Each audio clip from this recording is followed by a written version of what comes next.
To kickstart my 101st episode, I picked up a social issue as the theme that is close to my heart. Bullying in school. I'm pretty sure it's not anyway uniquely Korean. So long we remain social animals, certain level of groupism, ostracism, and the broader sense of xenophobia, by which I mean the sense of fear for the people and things you are not used to, is sadly inevitable. But there are different levels of that, and when it escalates to emotional and physical abuse towards the social outcast, it can't be anyway justified anymore. Bullying in Korea is called Wang-tah. Wang here means big or grand, and da means an outcast, literally meaning a total outcast. From the late 80s to late 90s, Korea saw the unprecedented economic growth. The wealth grew significantly, but it was not distributed evenly throughout the society. Just a decade prior, almost everybody was poor, and the main priority was to survive. But now, witnessing a small section of the society scoring the new wealth, the whole society was gripped by the idea of elusive success. Education was still deemed as the key to achieve it, and the drive created a cutthroat, high-competition, high-stress environment in schools. I believe it contributed a lot to the rise of bullying issue. The word Wang-tah first appeared in the early 90s as a slang term among youngsters for a class outcast or a punchback, and widespread it when picked up by the media. It is telling that there wasn't an expression in Korean that described bullying prior to that. Unfortunately, bullying is a very tricky issue to solve until the background issues are addressed. In 2019 survey among primary, middle, and high school students, nearly 2% answered that they were subject to some form of bully. Over the decades, the high-competition, high-stress environment has got even more intense and is dominating beyond schools. The result is sadly even more brutal bullying in schools and sometimes even in other adult societies, especially closely knit and isolated work areas like nursing, military, team sports, idol singing group, etc. Today's stories are deliberately a mixed bag. Some are told from the victim's perspective, some from the offenders, and others the third-party observers. Some are paranormal, others more realistic. Some talk about revenge and karma, others simply the sad consequence of bullying. I wanted to show diverse aspects of this complex and difficult social issue, but at least to finish this episode with a bit more positive note, I chose for the last story a sad yet touching account.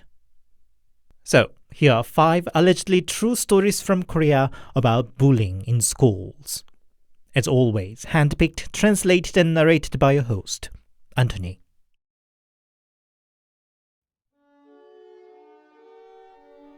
It happened last Saturday, just a few days ago. A work colleague invited us to his daughter's first birthday. The first birthday is called Dol in Korea. It's considered an important landmark moment in one's life and celebrated with family and friends. Towards the end of the event, I picked up the guest book, thinking to leave some good wishes for the baby. Among the usual short messages of all the best, wish you a bright future, and so on, I found someone left a very long one, filling full 2 pages of the guest book. I got naturally curious and started reading through, and soon I was gobsmacked. To sum up the long, a letter-worthy message, it went like this. My best wishes for you your first birthday, baby Young-hee. This should be your happiest day in your life so far. I'm your dad's mate from high school. For him, I would have been nothing more than a fly. But for me, your dad was a monster. I was born a right-hander, but your dad's physical torture killed the nerves in my right hand, that now I'm writing this with my left hand. This wiggly red scar on my otherwise lily-white hand is also from your dad. To conclude my long message for you, I sincerely pray that you grow up a loser like me. Happy birthday, dear Young-hee. Seeing me reading all this wide-eyed, others also peeped in, and soon people started talking about the father of the baby. Before long, the grandparents of the baby hurriedly took the guest book and hid it away. But it was already too late. Soon the rumor spread it at work. Bullying in school was just then a hot social topic because of a recent notorious case that reached the national news, and this colleague used to voice up whenever the topic rose that such bullies should be sentenced to death. And the hypocrisy was not lost in people's mind. In the end, he gave his notice to the company. I discreetly asked him before he left, and according to him, he had no idea who might have wrote that message. I guess there were so many victims that he could not pinpoint a single suspect. I can't imagine how resentful one should have been to track down his bully from more than a decade ago to write down that message. That calm, even beautiful handwriting makes it even more chilling.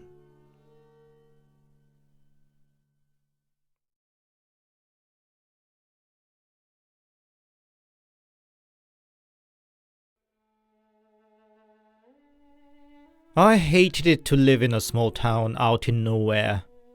I wished I could go around the bar and club hopping and have fun at festivals and concerts as Seoul kids do. The only saving grace was there wasn't much pressure at school.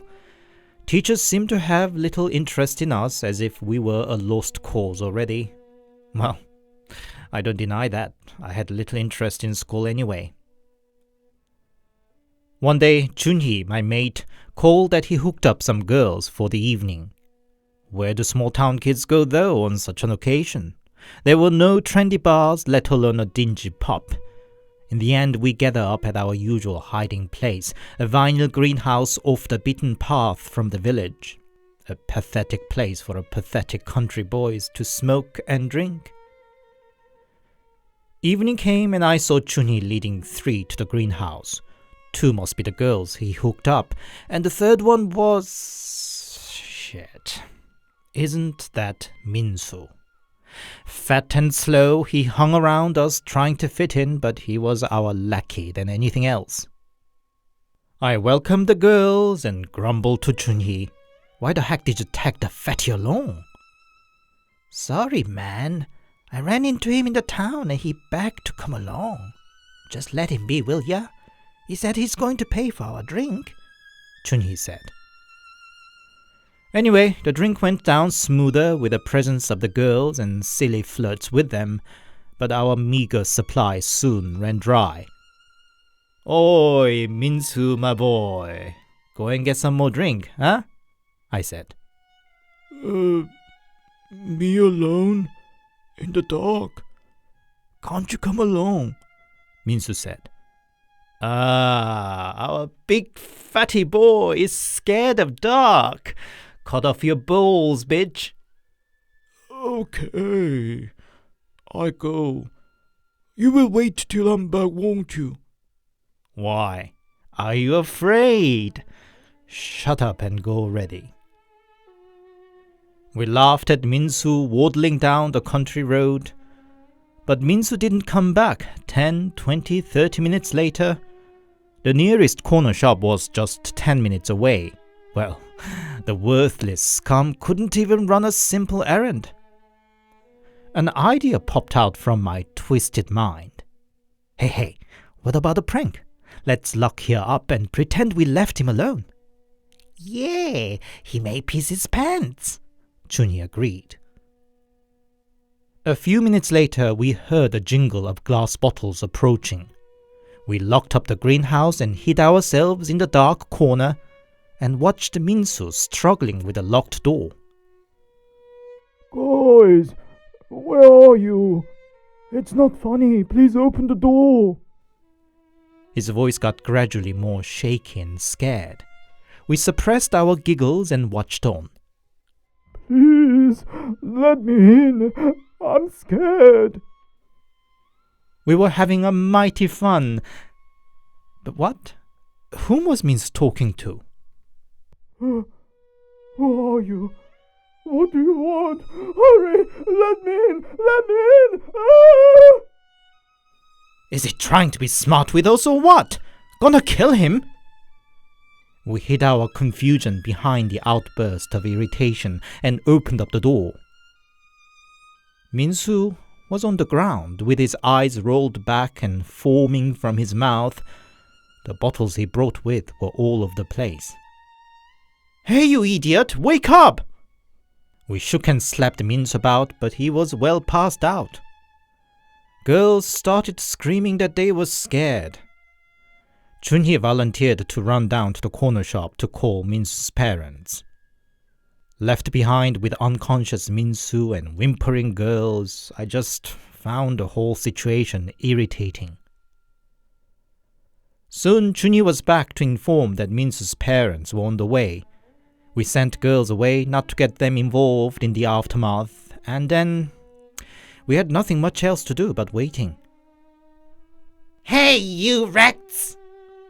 A middle-aged woman yelled as she walked towards us. Her eyes were glaring. We just said, we were sorry, it was just a joke, didn't mean a harm, we were so sorry, and so on.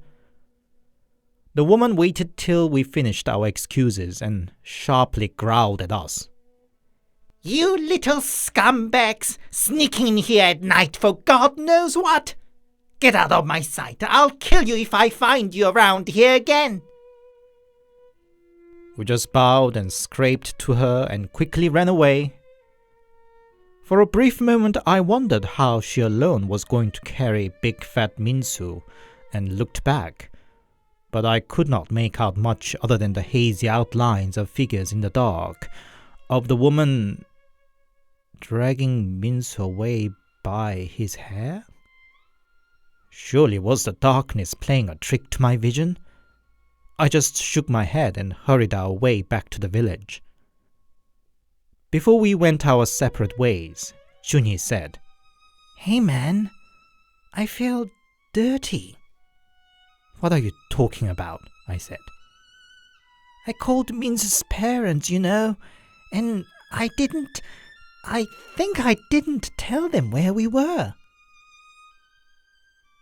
We called Minsu's parents again, and met with his father's angry shouts. You idiots! Where the heck are you? You didn't tell me where you are! Minsu was gone missing that night. His body was found 3 months later, deep in the mountain.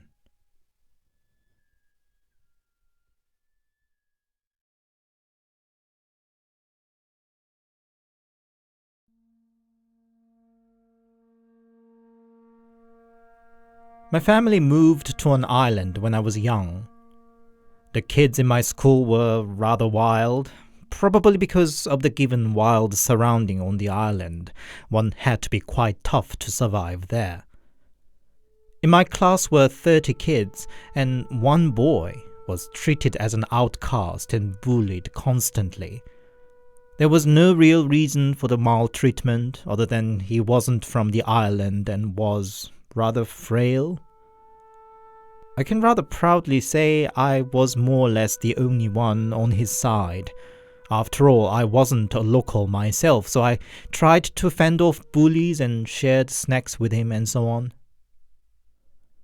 Boys would smack the back of his head for no good reason, and girls threw garbages at him or put a dead rat in his locker. Even just as an observer, I shudder how malicious how these little kids could be. There were particularly bad ones, I remember, 3 boys and 3 girls. The poor boy endured a daily humiliation for good 4 years, and finally moved out of the island. And then, things started happening to his major bullies.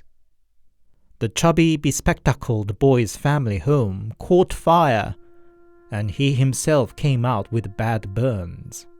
I hear he eventually finished his own life after I left the island.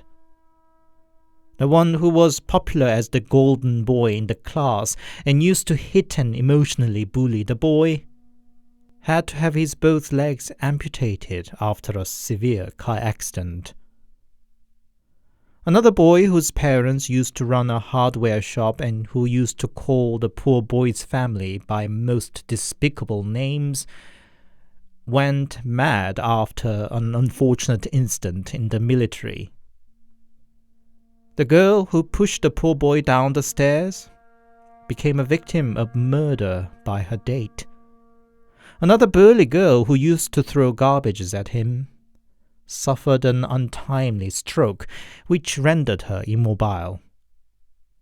And the last girl who filled the boy's locker with dead rat and rotten food burned to death when the factory she worked at caught fire. Other kids who were not as malicious and nevertheless a part of the bully also had various misfortunes, I hear.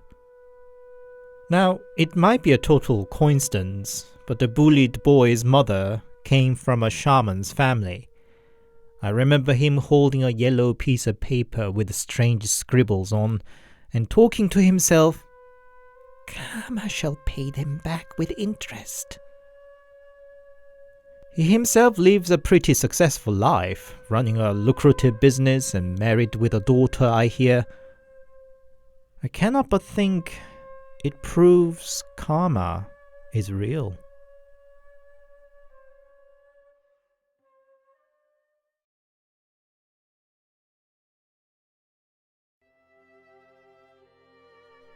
For a time, I suffered the shaman's illness. Basically, I was destined to become a shaman, but fortunately, with the help from an understanding shaman, I could manage to appease to the shamanic gods to set me free. During the process, the shaman who helped me mentioned about a ghost that hung around me. A girl of my age in a school uniform. Might she be my mate, perhaps? Shaman asked me, but at the time I didn't have a mind to think about it.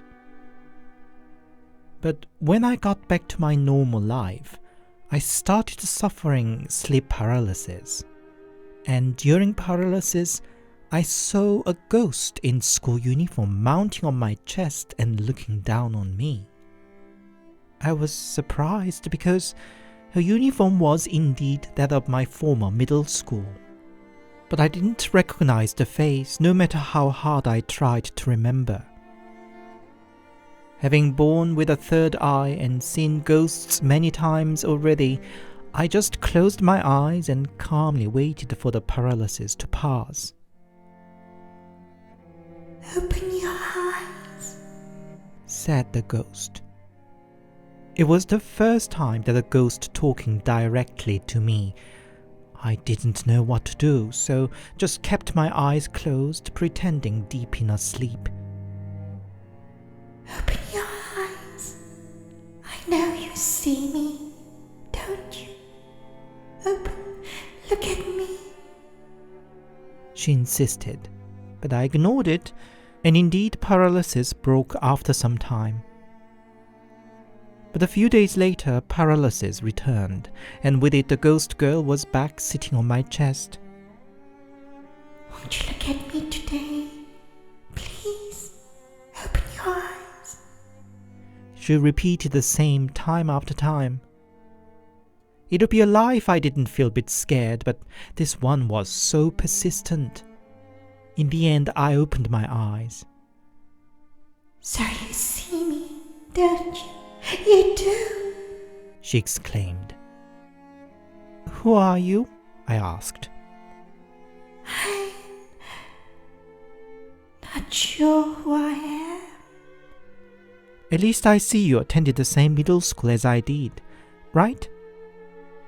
"No." What do you mean? You're wearing the school uniform? "I didn't graduate." So she must have died during the school years, most likely by suicide. but I still could not remember her or ever having heard of anyone who died during my time in the middle school. She could very well have attended the school before or after my time. So she's not my mate, then why was she hanging around me? With no clear answer, my life continued, with this presence around me. Should I do something on the computer, she would stand next to the window and stare at me. Whether I ate or went to a bathroom, she followed me around. She didn't particularly try to do something, but I got tired of her constant presence, not to mention sleep paralysis night after night bothered my sleep. Oi, how much longer are you going to hang around me? You should move on your way, I said one day with my patience running thin. I think she'd been waiting to be talked to and replied right away. I want to live just like you. Want to meet friends, go to cinemas and dine out like you. Huh. Then why did you kill yourself? I said. I was bullied, she said. I too was once a target of school bullies, and I could kind of understand her. So I killed myself. But you're still alive, she said. I changed my tactic and said, Don't you really remember who you were? Not even your name. I could look up your parents and ask them to pray for you or something. But she really seemed to have forgot who she was. She had just hung around other this and that former schoolmates until she found me with a damn spiritual gift. I want to stay a bit longer, she said. If you don't move on, I'm going to seek a shaman, I said. 3 days, just 3 days more, I'm going to stay. I couldn't be too heartless and fell back to sleep still paralyzed. On the 3rd day, I met a friend and went to a late-night screening of a film. On the way back home, the ghost suddenly stopped following me. I looked back quietly. I didn't want to talk to her because other passerbys would think I was mad talking in the air. I'm going now, she said. To where? Did she know where to go and what to do now? But without a further word, she disappeared. And indeed, I never saw her again just like that. I thought of her as a nuisance at the time, but looking back, she must have missed all the usual things a teenager girl would have enjoyed. Meeting friends, have meals together and chit-chat away for hours. What was so normal and mundane for many must have been a lost dream. I just wish she moved on and found her peace now.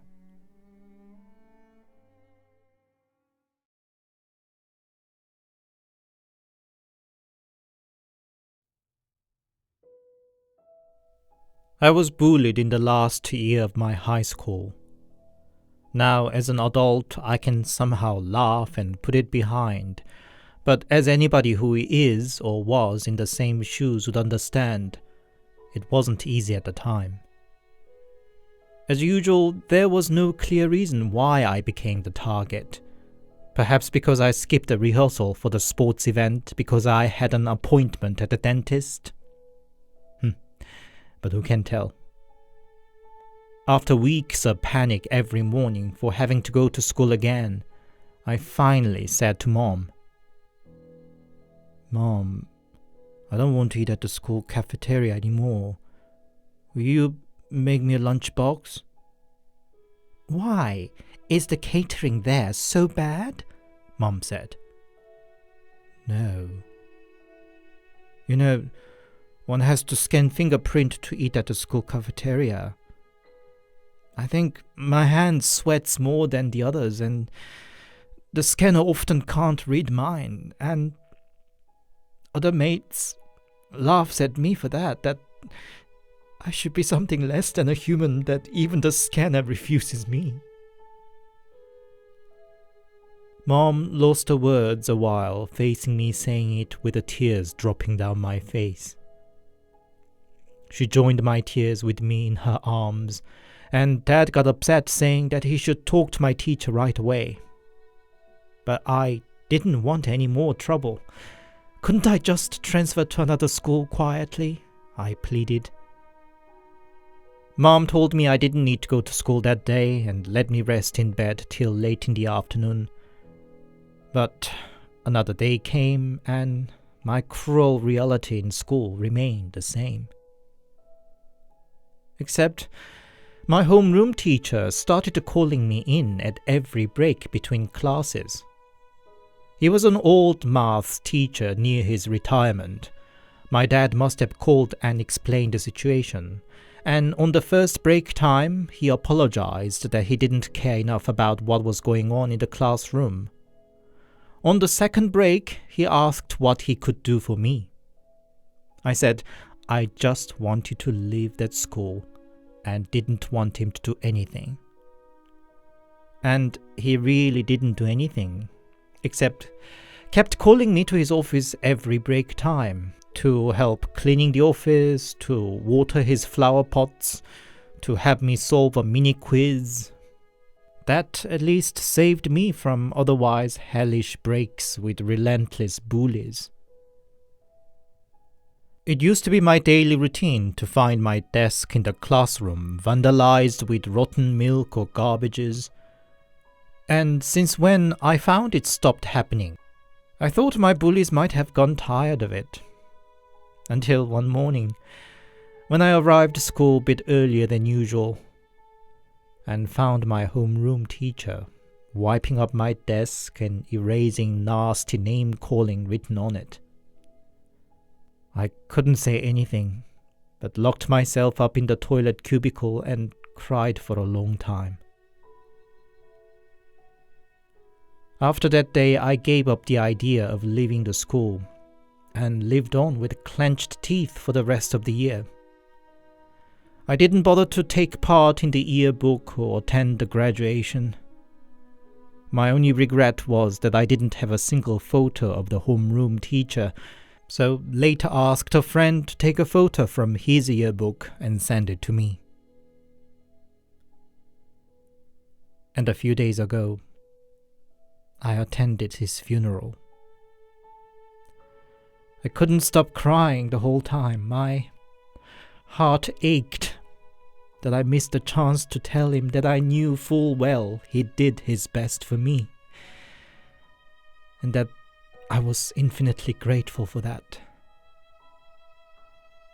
I can't argue if his method was really the best solution, but what I will always remember is his wrinkled old hands wiping my desk clean that morning.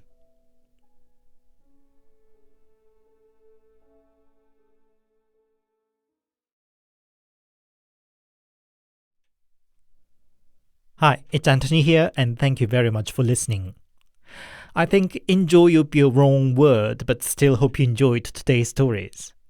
As I mentioned, bullying is an issue close to my heart because I was bullied in middle school myself. It was no way as cruel as in today's stories, but was enough to make me understand the psychological damage bullying induces. I really hope today's stories have inspired and alerted you somehow about the damaging effect of bullying too. If you enjoyed my work, leave it a comment and a like, and please consider subscribing to my channel. If you'd support me more directly, I also have a Buy Me a Coffee account, the link's in the description. Also, if you missed, do check out my past 100 episodes that touches various aspects of Korean culture through amusing, mysterious, paranormal stories. I'll come back next Sunday. Until then, stay safe and take care.